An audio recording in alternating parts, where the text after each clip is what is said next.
All right, folks, welcome to the Team VTAC podcast. We're starting to do some of these as shorts. So we're kind of doing this off the cuff. You have to tell us what you think. If you have comments, send those to LAMB at vikingtactics.com. Tell us what you think. If you have more questions, reach out to us with those as well. We're also going to start launching these as not just podcasts, but also we're going to do this on YouTube.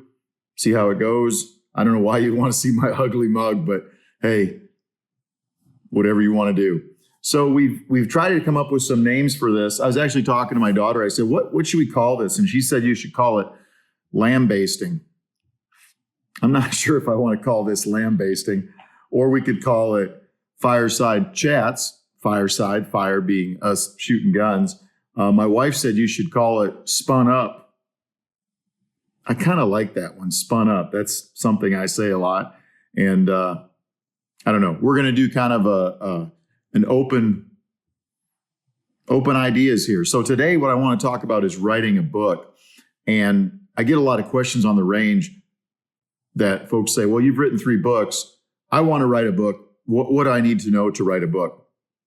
And I guess what I would say is, why in the heck would you want to write a book? If you feel that you have information that's worth putting out there as instructional information, then I would agree with you totally.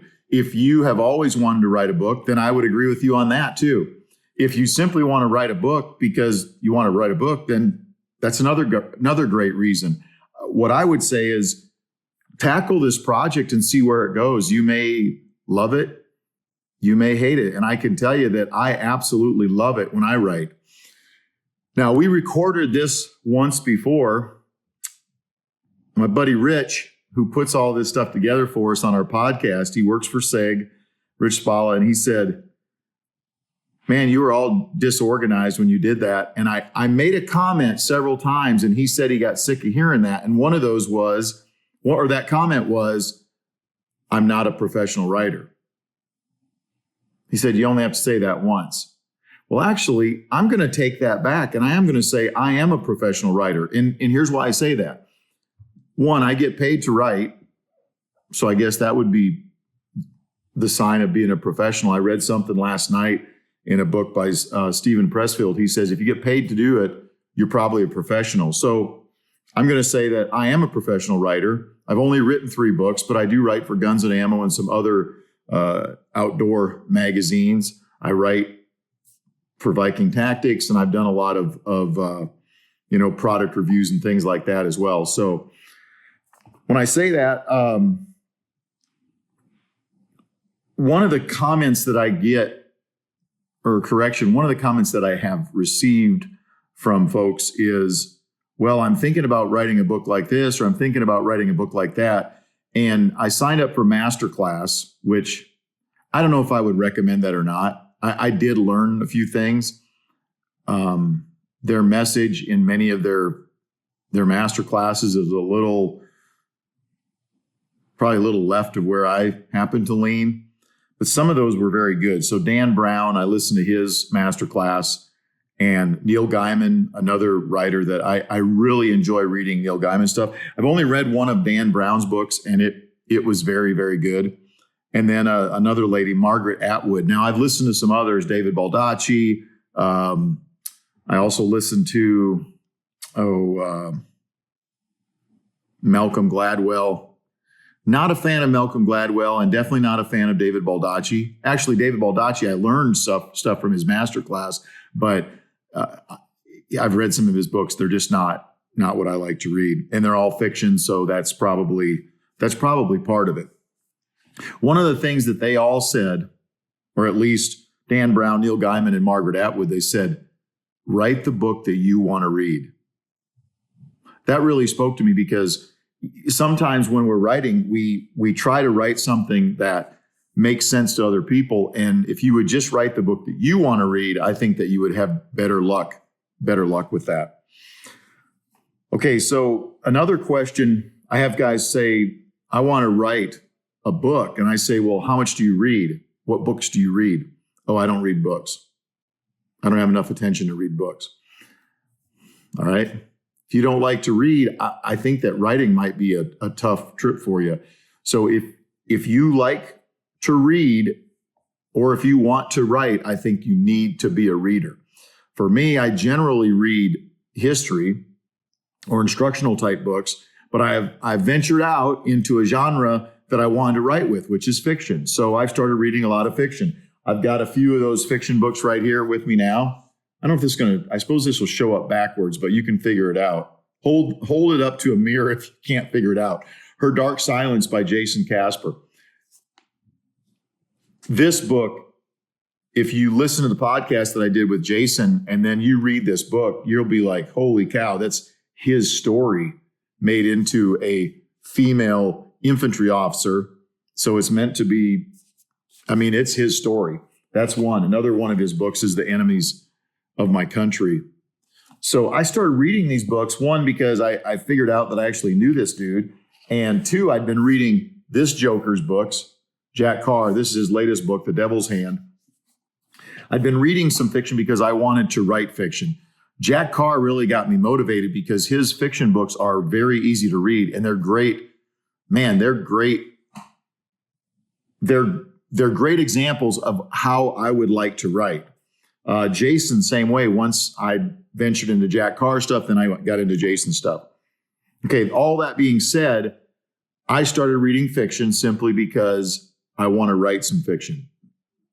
I would say I enjoy history more than fiction, but man, it's a great outlet. And if you get into some great writers, another guy, Frederick Forsyth, my buddy Sean Davis from the Federalist said, you got to read some Frederick Forsyth. I was driving out to Fort Benning and I thought, well, I'll download one of his books. Oh my goodness, Frederick Forsyth. I haven't read them. I listen to them. And that's another thing I want to say about Jack Carr's book. This latest book, The Devil's Hand, I had never listened to one of Jack's books on Audible, and I decided to do that. And it was a really good experience. And especially with The Devil's Hand. And the reason I think that experience was great was the dialogue in this book is incredible. And it was a great way to ingest that dialogue, if that's the right way to say that. Sometimes I have a hard time digesting stuff out of these books because I've got to read it several times. I've got poor attention span. So you might catch me reading the same page a few different times, especially if I want to get into it or I want to figure out who's speaking on that page. Whereas if you listen to Jack's book, you're going to get all of that. Okay, so read what you're going to write. So if you're going to read history, write history. If you're going to write history, read history. If you're going to write fiction, read some fiction there. This will also help you to determine your style. And that's important, I believe, too. You have to figure out, kind of how you want to write. Do you want to write like Cormac McCarthy? I think that's his name. It's something like that. I'm not a fan of his. His writing is very different, but he sells a ton of books. So there you go. Once again, is he writing to sell books or writing what he wants to read? If that's what he wants to read, he's definitely a kooky dude, but he sells a ton of books. Okay. The next thing I want to talk about is figuring out what you want to write or what you want to teach, and very broad brush strokes when we do this. So if I want to write a book on a carbine, what do I want to get across to my customer or to myself if I was writing that book? So I wrote Green Eyes and Black Rifles, very broad brushstrokes. I knew that I wanted to teach people how to use a carbine, and then I further had to flesh that out. And I fleshed that out by using an outline. So for me, I figured out what I wanted to teach, and then I made notes every day. I always take notes anyway, so it wasn't a habit I had to get into. I already had the habit. Then I started writing notes in my notebook and putting at the top, Green Eyes and Black Rifles, or I put carbine book because I didn't know the name of it at the time. I was in combat for a lot of the time I was writing that book. So before I went to bed in the morning, I would sit down and work on that book for a half an hour, 45 minutes, just to help me kind of unwind. And then I would go to bed. That worked for me. The second book I wrote, Stay in the Fight, the Warrior's Guide to the Combat Pistol, by that time I'd kind of figured it out. So I made my notes. I knew what I wanted to teach. And then I started working on the outline. once I had the outline, it was just simply a matter of filling in the blanks and going from there. And if you're an instructor and you're going to teach something instruction-wise, a teachable product, I would say make an outline if that works for you. Okay, that being said, when those notes are there, keep referring back to those notes, date those notes, and then start putting stars or highlight or whatever, what really works for you. Let that percolate. Get that in your brain like a good cup of coffee from Black Rifle Coffee. Let it percolate there. Let it kind of fester in your brain and on your notebook, and you'll start to get an idea of what direction you want to go, and then you'll start to be able to get your outline squared away. And as you stare at your outline, and I would do your outline on if you write it out, that's fine. I would probably do that in Word or whatever program you're using so that you can quickly change around the order of your outline, because it's going to change. I absolutely had to use an outline for those instructional books to keep me straight. Now we're going to go and talk about some of these fiction writers.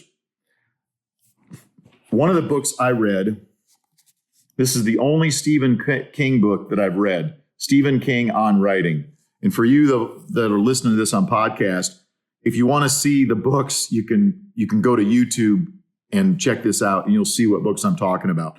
The first couple of books I held up, The Enemies of My Country, Jason Casper, Her Dark Silence by Jason Casper, and then Jack Carr, The Devil's Hand, and now Stephen King on Writing. When I read the Stephen King book, I got a lot of that what I got out of that was, one, putting in the work, working on your book every day if you're really focusing on that. And working every day doesn't mean you have to sit at the typewriter for 8 hours or at your computer for 8 hours. It means that you've got to work on that book every day. It's going to stay fresh. You're going to have ideas. And when you sit down, you start to work through that. Just stay on it. Just stay on it. Okay, so I read Stephen King's, and he said something about the manuscript. Once you go through and reread the manuscript, you should take about 25% of that away. That really struck me funny, that I would write a manuscript and then I would take away from that when I got to the point of going through my manuscript for the second time, for the second time, really doing my personal edits there. This is a little scatological, so stick with me. I hope you get something out of this by the end of it. Okay, so how do we do that with our manuscript? Well, first of all, I use a different program. I don't use Word anymore. I used Scrivener. If you go and check out Scrivener, it's a program that works very well for me. And the reason it works well for me, one is I can load all my files on my computer. I'm sitting in front of my desktop. I've got my iPhone here. I got an iPad. I've got a laptop computer.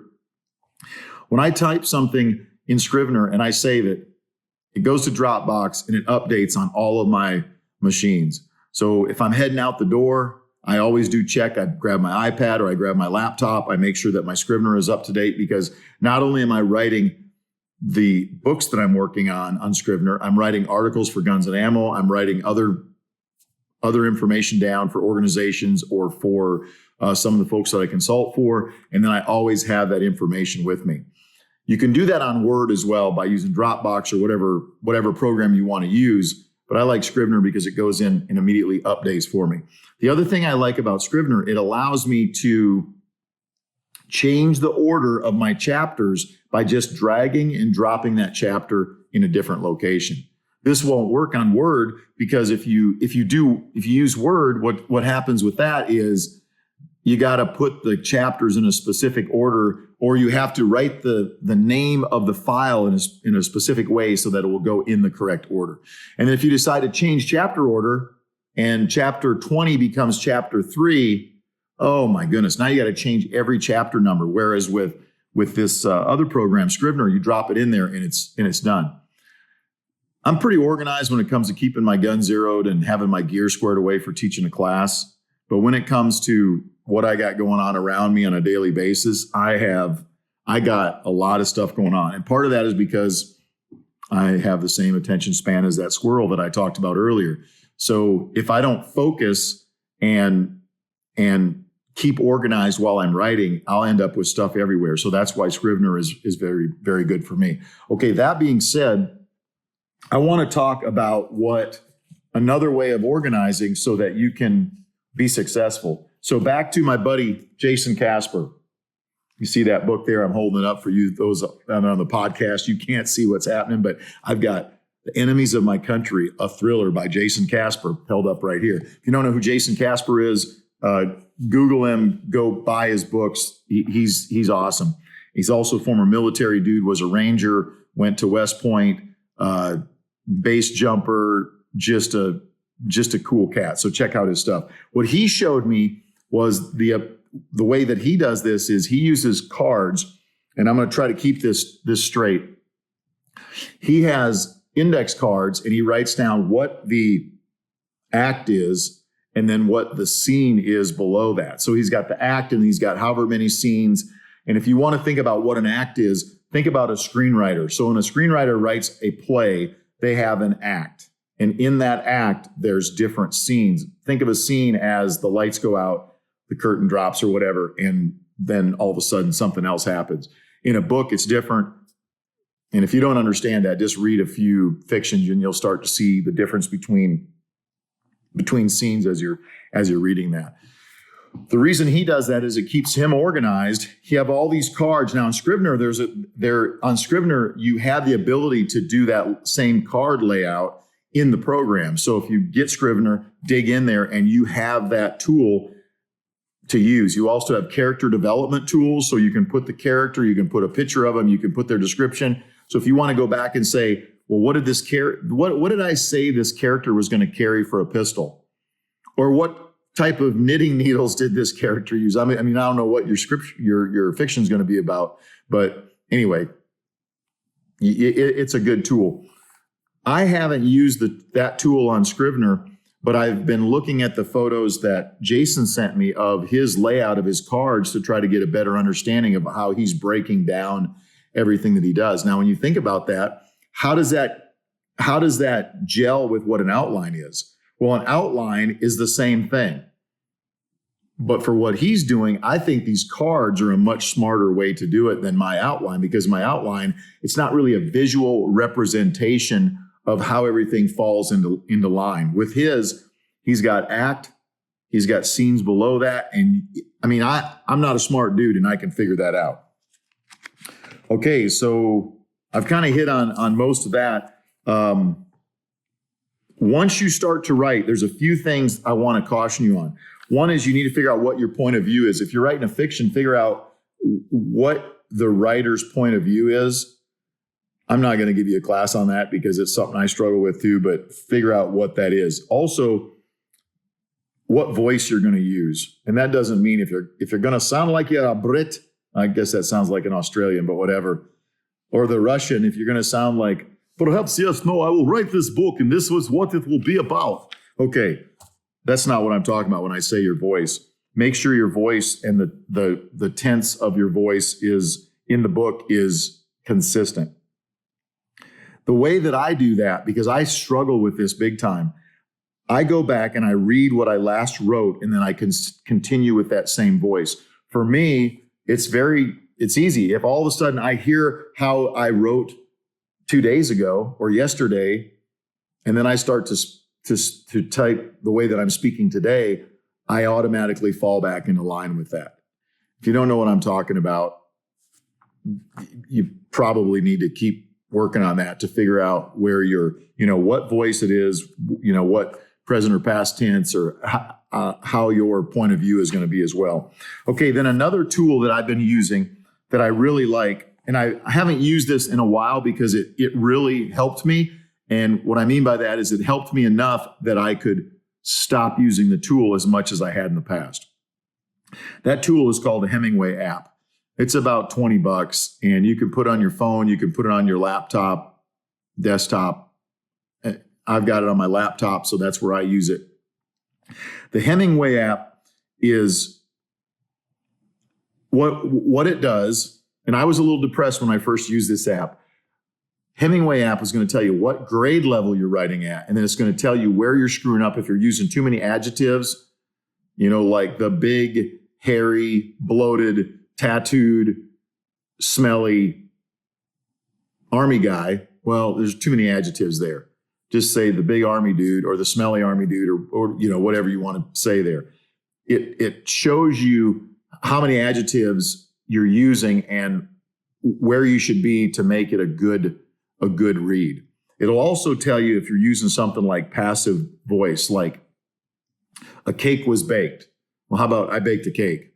Something to keep that clear. You don't want to use passive voice, although some of the older books that I read or some English writers, I feel like they're using passive voice. And I honestly don't struggle with that. But if you want to be an efficient writer and write for today, then you probably ought to not be writing in the passive voice. So when I first used Hemingway app, I took one of my articles I wrote for Guns and Ammo and I dropped it in there and it said, awesome, you wrote at, once I saw that I was writing at a 5th grade level, I thought, man, I'm dumb. 5th grade level, what in the world?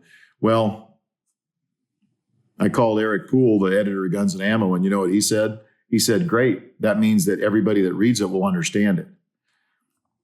What's better, to write at the 5th or 6th grade level or 7th, 8th, somewhere in that neighborhood, or to write, I took a speech that President Obama gave, dropped it in there, and it said he was writing at like 2nd year of college. Well, first of all, he didn't write that speech. Second of all, who is he speaking to? If he's speaking to me and it's 2nd year of college, I'm probably not going to understand what he's saying. There's a lot of big words like the to-he or to-huh, the. That's a big word that sometimes I struggle with. So use the Hemingway app and it'll help you to figure out, it will definitely help with your writing style. Okay, let me go back to my notes here, make sure I haven't skipped anything. If you are writing fictions, there are a fiction book, there are things that you need to think about right out of the gate. If you don't understand what these are, then research this so you understand a little bit better. And I'm telling you this because I've had to do this. Characters, you should understand that. The setting, how do you put people in that setting? That's important. If you read something like, Jason Casper puts you in that setting right away. Jack Carr puts you in that setting. Harrison Cohn, another guy that I've just met, that I read one of his books, and it's, man, you're there. It puts you right in that location. Setting, plot, conflict. What is the conflict that's going to happen? What's the resolution to that?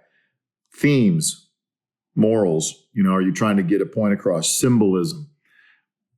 I'm still working on all of this. Point of view, the perspective, and then kind of pulling that all together. So all those things I talked about are things that you're going to have to use in fiction. When I write instructional, I kind of do two things. I try to write a story. So for example, if you read what I write for Guns and Ammo, I try to either put a vignette or I write that as a story. And then inside of that story, I try to instruct you on something. So I write a story. There I was out there hunting, doing this in Alaska, blah, blah, blah, blah, blah. And then I killed this awesome ram at 728 yards using the 6.5 Creedmoor, whatever, shooting my Leupold glass. Anyway, that's how it kind of leads into it. And then I go into, okay, this is how I prepared for that hunt, and I'm going to try to teach you something. If it's a gun review, then I could still use a vignette to get you there, and then I can write the description of that product and what I liked about it, what I didn't like about it. For me, I like to I don't really like to do product reviews. There's several reasons for that. One is I like to tell the truth. Guns and Ammo usually tells the truth in their articles, so that's awesome. But sometimes, you write an article, they want to jazz it up to where you don't say something bad about a certain product. Well, then to me, it's not the truth. So I want to tell the truth. That way, I'm good with myself when I look myself in the mirror here, and that's why I sometimes don't like to write reviews. I love to write stories. I love to write instructional. That's why I wrote the first couple books that I wrote. I've got several more of those books in the hopper, in the works. It's just a matter of me being focused enough to do that. Speaking of focus, Stephen Pressfield has written several books, and I like his writing style. He's also written several books, how-to books, and I would recommend those as well. I've been reading a couple of those here recently, and one of the things he talks about in the latest book I'm reading is about resistance. How do you overcome that resistance so you keep writing and keep doing a positive, you keep clawing your way through. You take your ice axe, you stick it in there, and you pull yourself up, and then you stick it in and you pull yourself up another foot or two. You got to do that every day to get to your goal. How do we fight that resistance? Whether it's your family getting in the way of you doing that writing. Now your family should take precedence. However, you also have to step past that and keep doing your writing. For me, it's just a matter of taking the time to sit down in front of the computer and say, okay, I'm going to focus. And going back to Scrivener, that's one of the things I liked about Scrivener, or I still like about Scrivener. It has a particular setting in it. When you're typing, if you want to go to the typewriter mode, one, it keeps everything you're writing right in the middle of the screen, which is convenient. So you don't have to, keep sliding up or down or whatever. The other thing that it does not allow anything to come in on that screen. So back to the squirrel dude, me chasing squirrels, guess what? I don't get distracted. If I get in there typing, I will stay focused, and that's good as well. Okay, so writing a book. Why write a book? Why not write a book? Get out there, do it, have at it. Hey, write the book that you want to read, enjoy it. I mean, I can't stress that enough. As those other writers said, write the book that you want to read. All right. So if you enjoyed these little short podcasts, and I guess this is a little bit longer than I intended, it's over 20 minutes, but send us an email to lamb, L-A-M-B, at vikingtactics.com. Tell us what you thought. We read every bit of feedback that you give us. We don't answer all those emails, but we definitely read every one of them. If you have ideas of what you'd like to hear me talk about with this fireside chat, this lamb basting, being spun up, whatever you want to call it, maybe you guys have some good ideas on that too. Oh, in the meantime, Jason Casper, read his books. Definitely read Her Dark Silence. He was afraid I wouldn't like this book. This book really hit me in the heart, and it's good. It's amazing. So Jason Casper, check him out. My good buddy Jack Carr, The Devil's Hand. I'm a little upset with Jack right now, to be honest with you, for two reasons. One, the gals in the book sound like dudes when the guy narrates it. Just kidding, Jack. I love the narration. It's awesome. But I do have a bone to pick with you. Why can't you write like 2 books a year? There's a lot of time in the day. Write 2 books a year so we can enjoy more, Jack Carr. All right. So to all you other writers out there, good job. To all you that want to write, get busy, do it. And I guess that's all I've got for today. Once again, send us an email to lamb@vikingtactics.com. If you have feedback or there's something you want me to talk about, if I know something about it, maybe I'll just fake the funk like I normally do. All right, that's all I got. Last thing I want to tell you, most importantly, God bless America.